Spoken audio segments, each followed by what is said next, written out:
Hi, it's Alice here. Every week I'm going to offer up a little slither of a lesson for whoever wants to listen. Children, parents, whatever you like.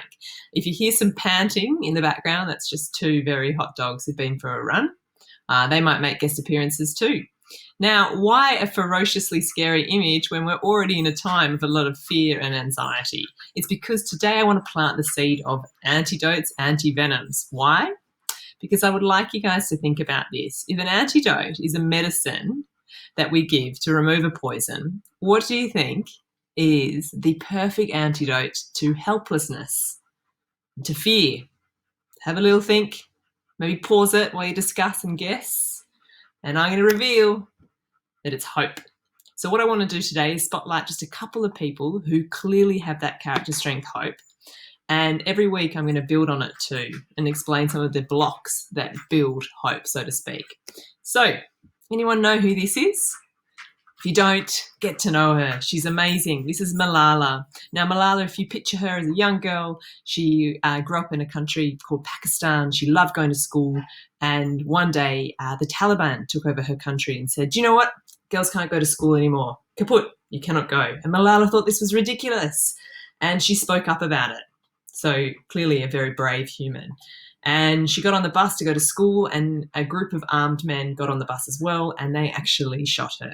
She survived, which is incredible. When she woke up, now I always say, if I were Malala, I think it would be pretty reasonable to decide, you know what, I've done my speaking out for girls' education, I'm now going to have tea.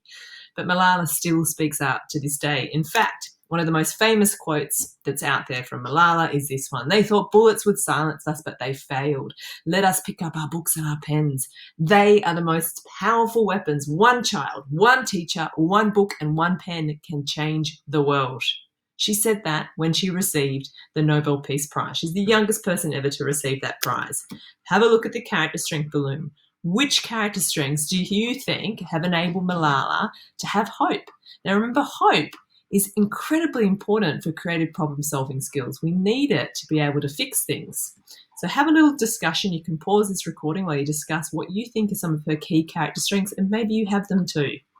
Next one, Nina Simone. Picture Nina Simone. She's growing up at a time in America where black and white people did not have the same rights. And at 4, they discovered she was incredibly talented at the piano. And she got up in church and played a full piece of music, having never had a lesson. Now, fast forward, she's 12 years old. It's the first time she's going to perform. The church is packed with people wanting to see her. And her parents are proudly sitting in the front, waiting to watch her, when all of a sudden some white people arrive.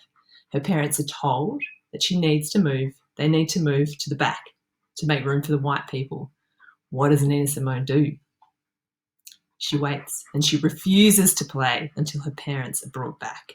Now, she went on to spend the rest of her life fighting for equality, and so hope was always something that enabled her to be creative in the face of problems. So have a little think. What do you think are some of Nina Simone's core character strengths? Now, as I said, this is just a snapshot. There are little worksheets on our free resources section, growyourmind.life, that will enable you to look at the balloon and start to think about, well, what are my character strengths? And how can I use them to boost hope? Because as we know, hope is the perfect antidote to fear, to anxiety, and to helplessness. I hope you're having a wonderful day.